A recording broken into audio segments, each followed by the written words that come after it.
kuliah kelima, pertemuan kelima dengan topik laporan konsolidasi metode biaya atau cost method.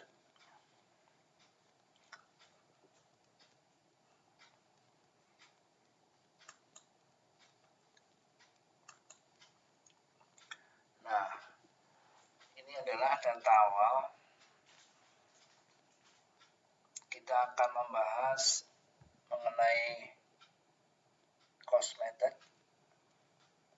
dengan menggunakan contoh yang sederhana ini ya. Jadi kita akan membahas PT induk dan PT anak. Ya, di mana pada 2 Januari 2020 PT induk memberi 100% saham PT anak seharga 1.500.000 tunai, berarti dengan kas. Neraca PT induk dan PT anak sebelum akuisisi adalah sebagai berikut di sebelah kiri ya. Jadi ini adalah aset, kemudian ini liabilitas, ini adalah ekuitas ya. Jadi ekuitas ini sama dengan aset bersih ya. Aset bersih ini aset dikurangi liabilitas ya, otomatis ini adalah ekuitas.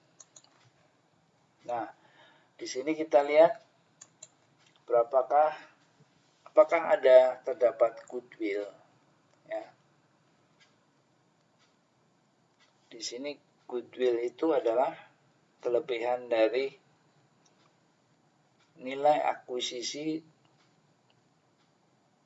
di atas ekuitas ya. Nilai akuisisi adalah 1,5 juta. Ekuitas yang diakuisisi adalah ekuitas anak, itu modal saham dan laba ditahan. Jumlahnya 1,5 juta. Jadi sama ya. Jadi nilai wajar dari ekuitas PT anak adalah 1,5 juta, dibeli juga, diakuisisi juga 1,5 juta, maka tidak ada goodwill ya. Jadi jumlahnya pas ya. Dalam kenyataan ini jarang terjadi ya, biasanya ada goodwill. Ini untuk menyederhanakan pembahasan kita. Kemudian apakah ada NCI atau kepentingan non pengendali atau non controlling interest. Nah, kita lihat kepemilikan PT induk atas PT anak adalah 100%. Jadi otomatis di PT anak tidak ada pemegang saham lain selain PT induk ya. Jadi tidak ada kepentingan non pengendali. Jadi 0. Ini contoh pertama untuk menyederhanakan ya. Nah, di sini instruksinya adalah buatlah kerja konsolidasi sesaat setelah akuisisi. Kemudian buatlah jurnal akuisisi dan eliminasinya. Nah, kertas kerja konsolidasi sesaat setelah akuisisi ya. Jadi di sini format kertas kerja konsolidasi adalah seperti ini, standar. Harap dihafalkan ya. Jadi ini akun, kemudian ini adalah perusahaan-perusahaan yang akan dikonsolidasi. Dalam hal ini adalah PT induk dan PT anak. Kemudian ada kolom eliminasi, kemudian yang terakhir adalah kolom konsolidasi, itu hasil akhirnya. Nah, kita lihat pada waktu terjadi akuisisi maka jurnalnya seperti ini ya. Jadi investasi ekuitas di debit, kas di kredit. Ini adalah jurnal PT induk ya. Di PT anak sendiri tidak terjadi, tidak ada pencatatan ya, karena PT induk membeli saham PT anak dari pemegang saham yang lain. Jadi hanya menggantikan posisi pemegang saham sebelumnya. Jadi di PT Anak tidak ada catatan. Kemudian ini adalah ayat jurnal eliminasi. Tapi kita akan membahas dulu eliminasinya. Ini sudah kita bahas sebenarnya ya di kuliah yang sebelumnya. Kita mengulangi kembali. Jadi yang warna kuning ini adalah transaksi akuisisi ya. Jadi kas di kredit otomatis dia akan mengurangi di sini kas induk, kemudian timbul di debit investasi ekuitas. Jadi di sini akan menambah investasi ekuitas di PT Induk. Nah, ini investasi ekuitas PT Induk ini mencerminkan sebenarnya adalah mencerminkan ekuitas di PT Anak ya. Jadi investasi ekuitas pada buku PT Induk ini adalah mencerminkan ekuitas di PT Anak. Ya, jadi ketika kedua buku dikonsolidasi maka kedua akun ini harus dihilangkan ya, karena ini sebenarnya kan cuma mencerminkan ke sini aja. Ekuitas itu mencerminkan aset ya, jadi ketika asetnya digabung ini sudah nggak perlu lagi ya dihapus. Jadi modal saham, laba ditahan dihapus, ekuitas juga dihapus ya. Jadi ini dieliminasi. Jadi investasi ekuitas di kredit, kemudian ekuitasnya di debit seperti ini. Ya, jadi ini dijumlah harus sama.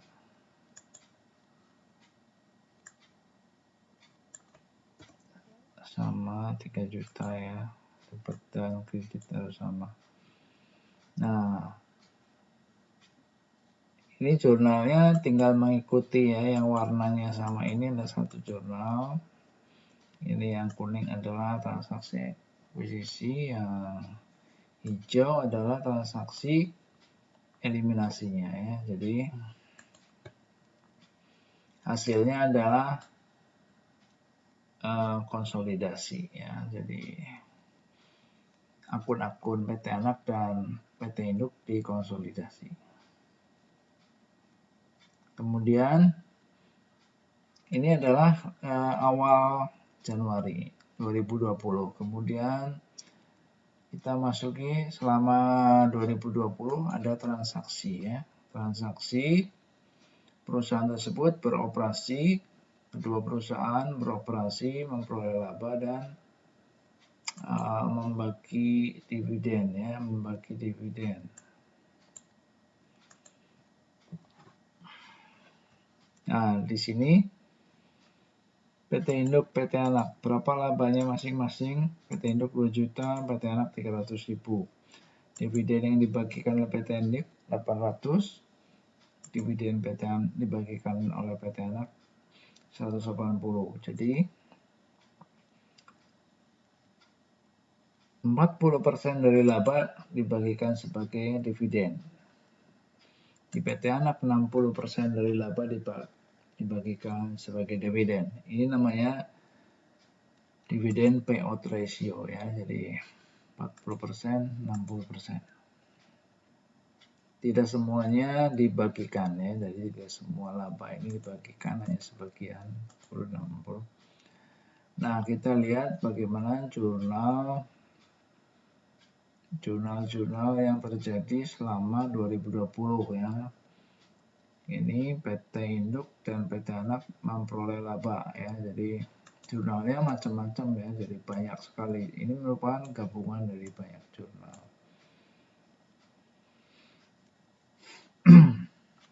Kemudian setelah memperoleh laba, PT Induk dan PT Anak membagi dividen. Asumsinya adalah dividen kas untuk masalah. Ya, jadi dividen langsung dibagi kas ya, jurnalnya seperti ini, dividen pada kas. Dividen pada kas. Kemudian pada waktu PT Anak membagi dividen 180, si PT Induk membukukan dividen tersebut sebagai pendapatan ya. Jadi ini saling resiprokal ya. Jadi pendapatan dividen di PT Induk ini mencerminkan pembagian dividen dari PT Anak ya. Ini keduanya ini adalah dinamakan transaksi yang timbal balik atau resiprokal. Makanya akun-akun di sini harus dieliminasi ya, menggunakan kertas kerja konsolidasi. Kita lihat konsolidasinya seperti apa. Nah, seperti ini konsolidasinya. Konsolidasi ya. Nah,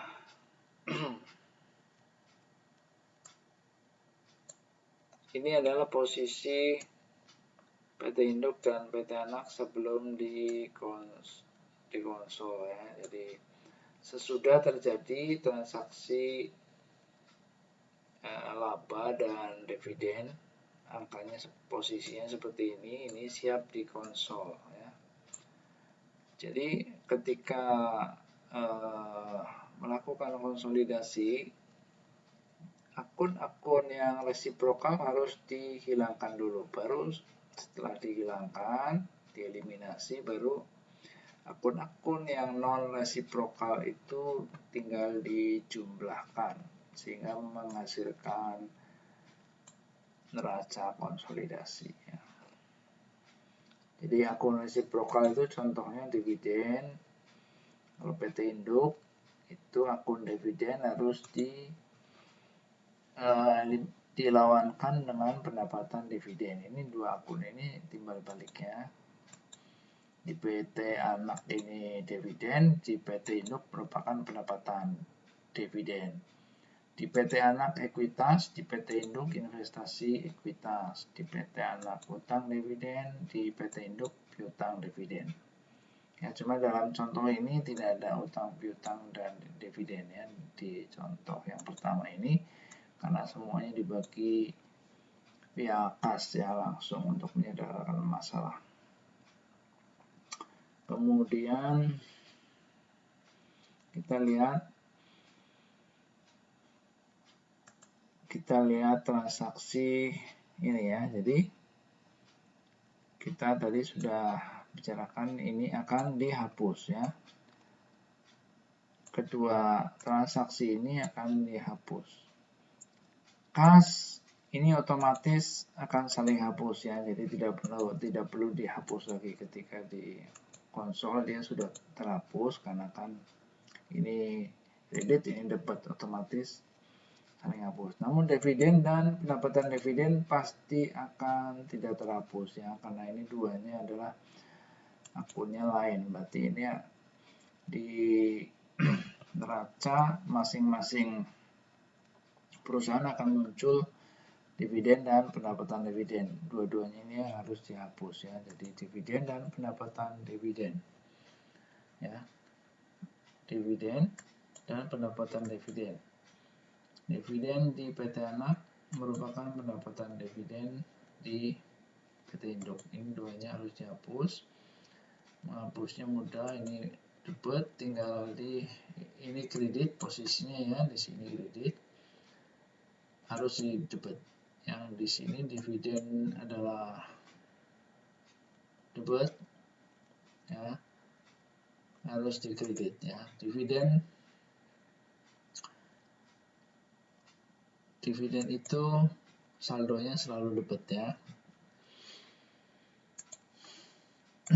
Kenapa minus? Karena dia posisinya ada di kelompok yang kredit ya. Jadi kalau di kelompok kredit semuanya kredit, dia sendiri debit, ini pakai tanda minus ya. Harusnya dia tempatnya di debit. Kalau debit di debit, cuma karena dividen ini merupakan bagian dari ekuitas, maka dia ditempatkan di sisi kredit ya, sebagai pengurang ya. Ini debit harus dikredit ya, jadi terhapus ya. Ini terhapus, tinggal 800 yang milik PT Induk. Ini yang pendapatan dividennya terhapus juga. Kemudian investasi ekuitas PT Anak ini juga harus dieliminasi ya. Eliminasi. Ini lawannya adalah ekuitas ya. Investasi ekuitas. Ekuitas ini duanya dihapus.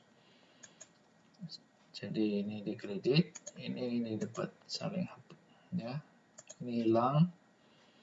Lalu modal saham dan laba ditahan milik ya, ekuitas milik PT Anak juga hilang, tinggal yang milik PT Induk. Kemudian pendapatan dividen dan dividen juga hilang,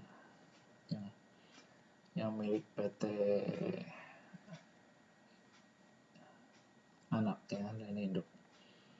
Jadi yang tersisa adalah dividen yang milik PT Induk ya.